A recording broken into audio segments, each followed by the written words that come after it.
لا حول ولا قوة إلا بالله العلي العظيم حسبنا الله ونعم الوكيل نعم المولى ونعم النصير أعوذ بالله السميع العليم من الشيطان اللعين الرجيم بسم الله الرحمن الرحيم الحمد لله الذي هدانا لهذا وما كنا لنهتدي لولا أن هدانا الله لقد جاءت رسل ربنا بالحق والصلاة والسلام على أشرف الأنبياء سيدنا ومولانا بالقاسم محمد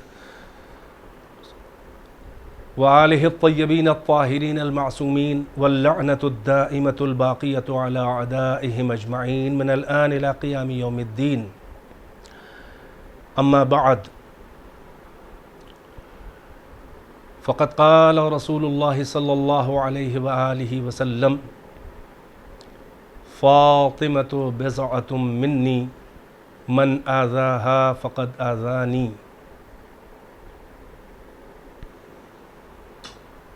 ناظرین محترم، السلام علیکم ورحمۃ اللہ وبرکاتہ۔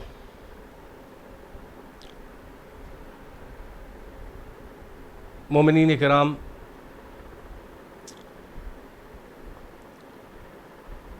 آج کی اس گفتگو میں جنت البقیع کے حوالے سے کچھ معروضات آپ کی خدمت میں پیش کرنے ہیں۔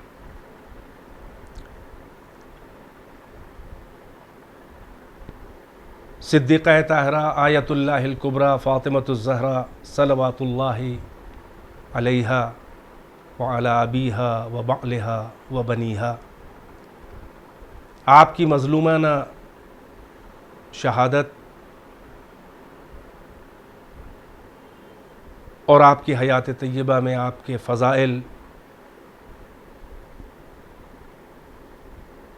اور آپ کی مظلومانہ اور مخفیانہ تدفین اور ساتھ ہی میں آپ کی قبر مطہر کا کسی حد تک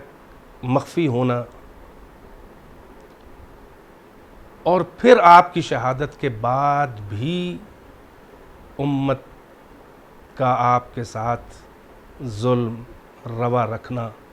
حتیٰ کہ آپ کی قبر مطہر کو مسمار کر دینا، ڈیمولش کر دینا،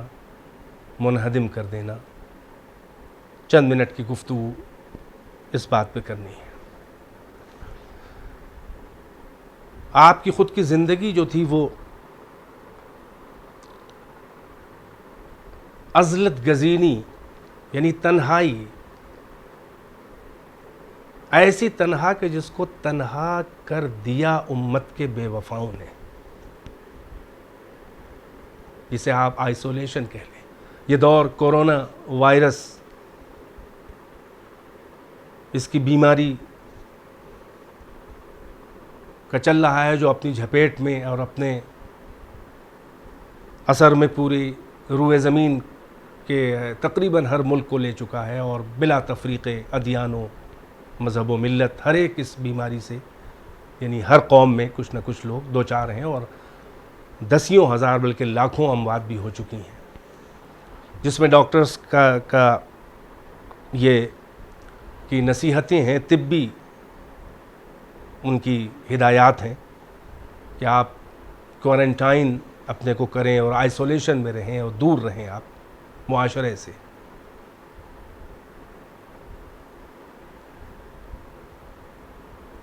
مولا کائنات کی بھی ایک حدیث ہے کہ ایک زمانہ ایسا بھی لوگوں پر آئے گا کہ ان میں سب سے بہتر وہ ہوگا کہ جو سب سے الگ تنہائی میں ہو۔ اب اس کے مصادیق مختلف حالات کے تقاضوں کے اعتبار سے ہو سکتے ہیں کہ کس عنوان سے آئسولیشن ہے، کس وجہ سے الگ ہے، مگر یہ آئسولیشن جو کہلاتا ہے عزلت گزینی اور لوگوں سے، عامت الناس سے الگ ہو کر کنارے ہونا، یہ سنت انبیاء بھی رہی ہے۔ میں نے عرض کیا کہ مختلف جہتوں سے ہے۔ بہت سے انبیاء ایسے ہیں کہ جو محراب میں، جو عبادت گاہوں میں، جو صحراؤں میں، جو غفاؤں میں، جو پہاڑوں کے دروں میں، قوم سے الگ، سرکشوں سے الگ، بادشاہوں سے الگ، ظالموں سے تنہائیوں میں اپنی جان اور اپنے دین اور اپنے ایمان کو بچانے کے لیے، حتیٰ کہ اصحاب کہف کا بھی واقعہ موجود ہے،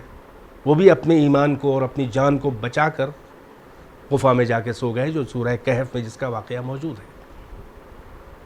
تو یہ سنت انبیاء رہی ہے کہ مختلف تقاضے رہے ہیں اور الگ، حتیٰ کہ ائمہ کی سنت، مولا کائنات کا 25 سال کا جو دور بعد رسول اللہ گزرا ہے، اس کو آپ سیلف آئسولیشن کہیں، یعنی اپنے اختیار کے ساتھ اپنے کو عامت الناس سے، لوگوں سے الگ رکھنا، گو کہ اس کا سبب جو ہے وہ امت کی ستم ظریفی اور بے وفائی ہے، مولا کائنات سے منہ پھیر لینا ہے۔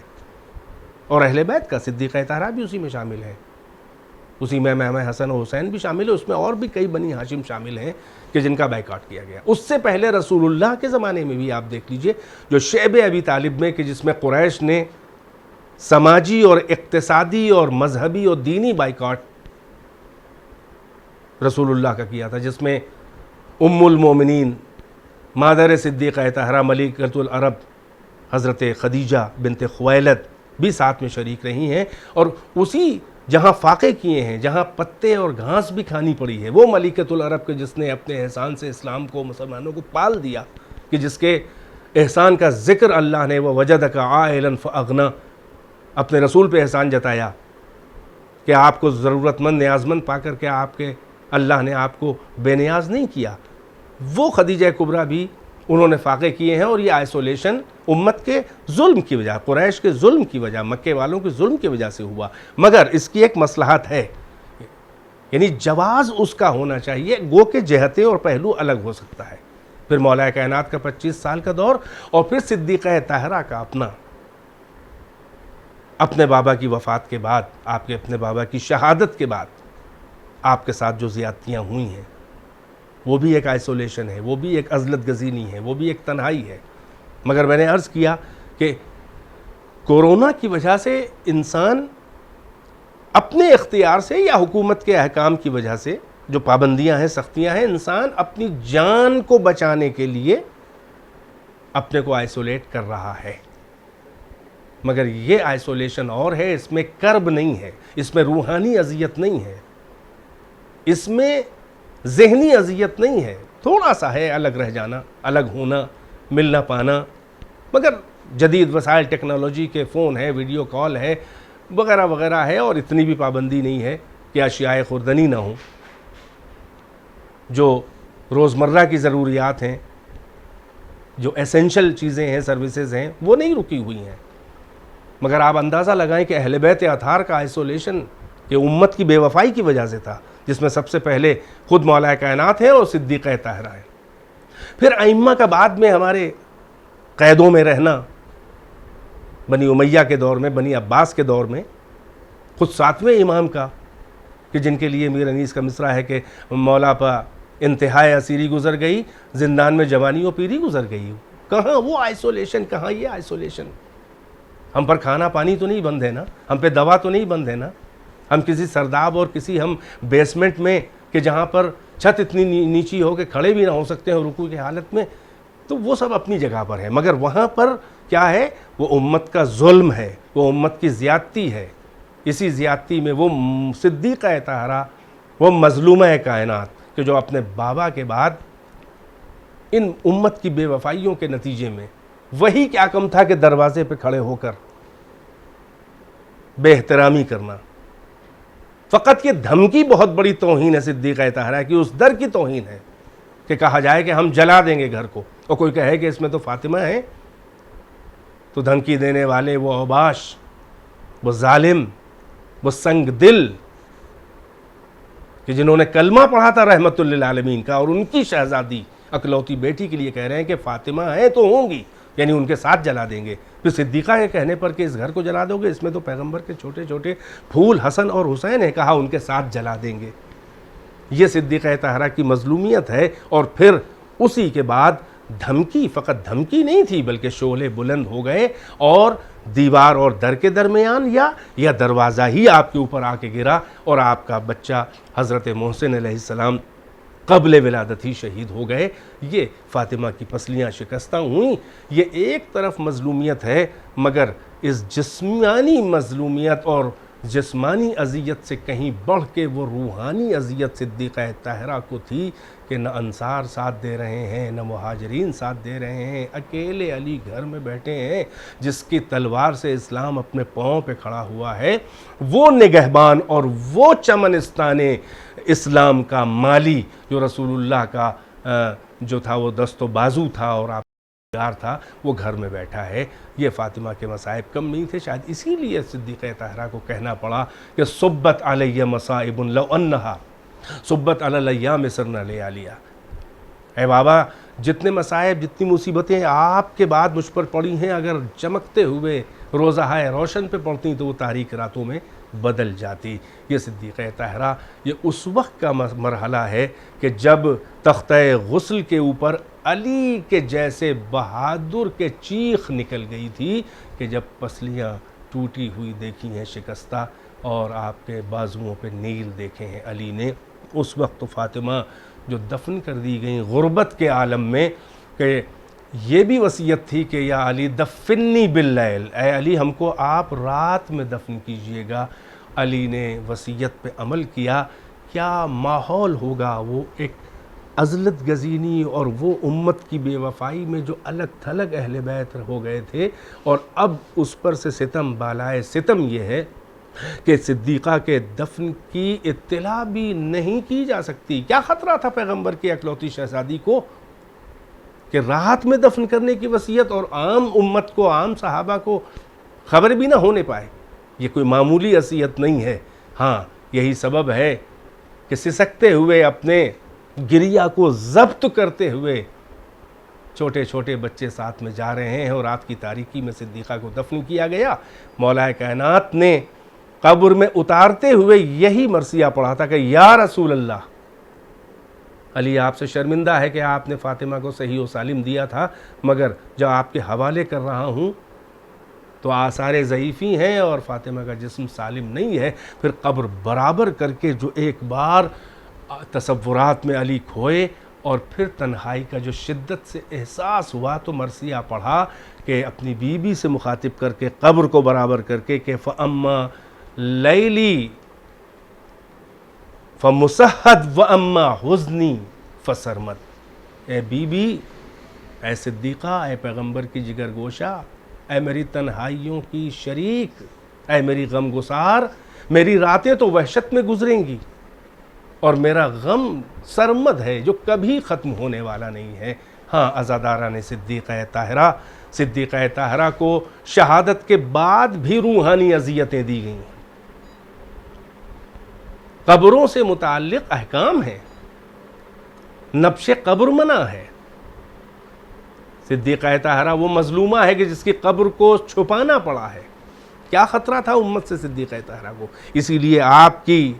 یہ ایک سر مکنون الہی اور راز ہے، جیسے کہ آپ کا وجود لیلۃ القدر ہے اور اللہ کہہ رہا ہے کہ وما ادراک ما لیلۃ القدر، تم کیا جانو کیا سمجھو کہ لیلۃ القدر کیا ہے۔ آپ شبیہ ہے لیلۃ القدر، آپ حقیقت لیلۃ القدر ہیں، اس لیے کہ لیلۃ القدر اس لیے لیلۃ القدر قدر والی رات ہے کہ اس کا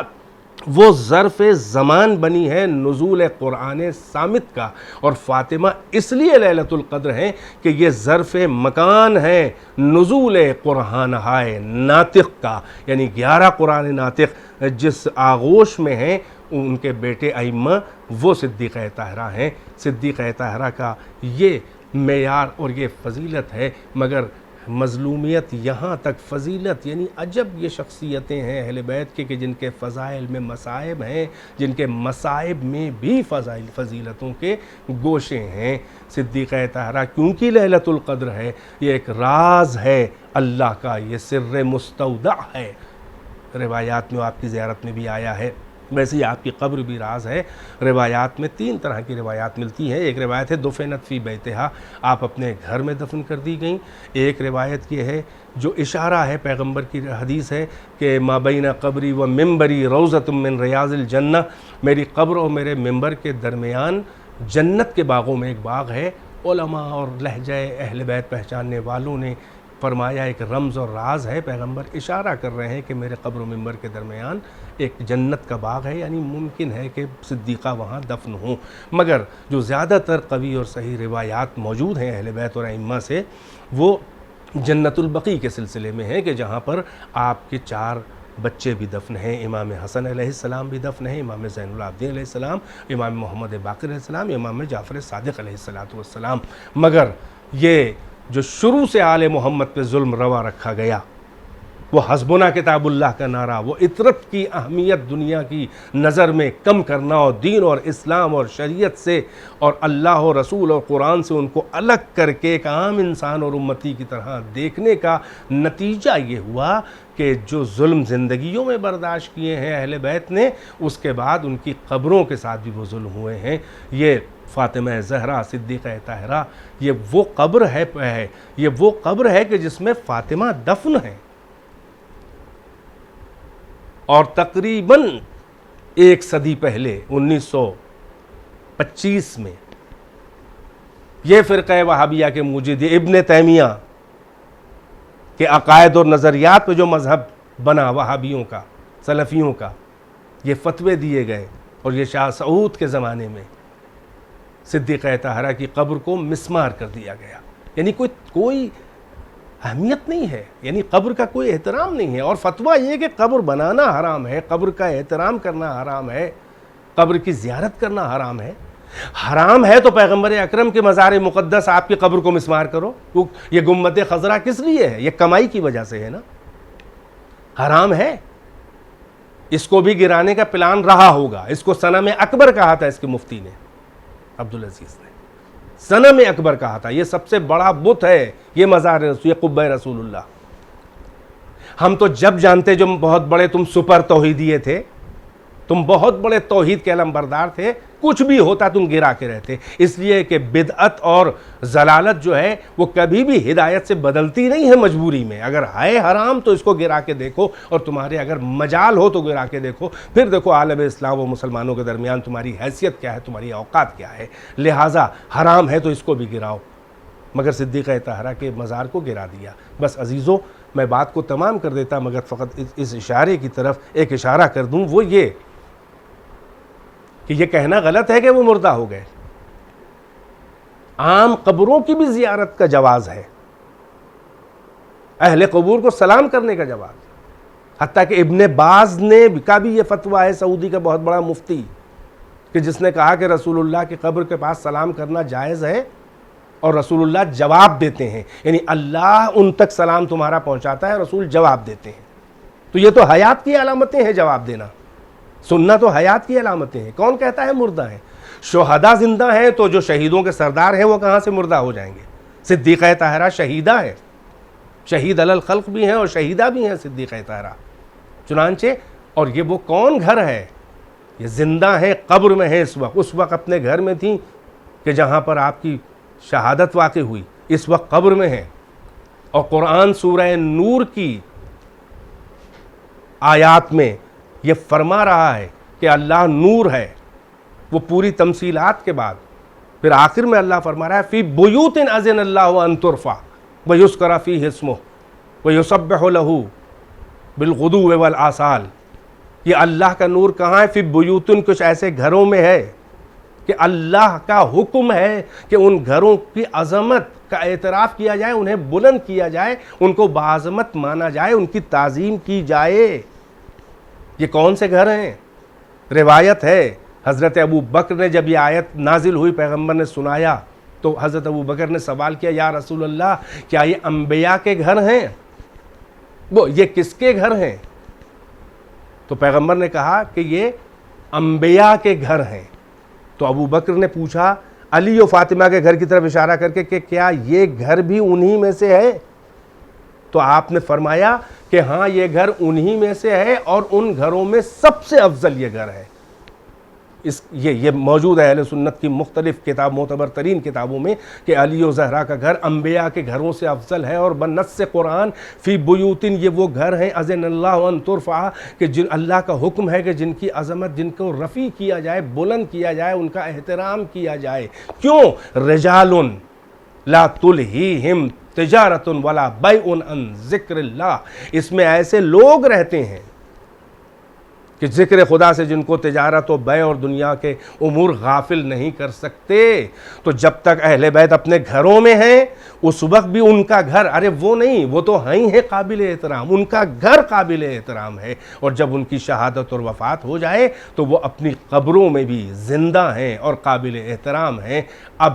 صدیقہ کے مزار کی توہین و بے حرمتی کرنے والے کتنے بڑے بے دین ہیں کہ جنہوں نے ایک طرف تو کفر اختیار کیا اللہ و رسول کے حکم کے خلاف کہ یہ وہ گھر انبیاء کے گھروں سے افضل یہ گھر ہیں، اور ایک طرف یہ ظلم کیا کہ شہادت کے بعد بھی وہ ٹوٹی ہوئی پسلی والی صدیقہ طاہرہ جس کو قبر میں چین نہ لینے دیا گیا۔ ہاں عزادارو، یہی وہ مظلومہ ہے کہ جس کا مزار آج مزار نہیں موجود ہے بلکہ رات کی اوس ہے، دن کی دھوپ ہے، قریب میں گنبد خضرا سید المرسلین کا ہے۔ ہاں پیغمبر خود کتنا ان کی روح بے چین ہوتی ہوگی کہ میرا تو مزار عالی شان ہے، مگر جس در پہ میں جا کے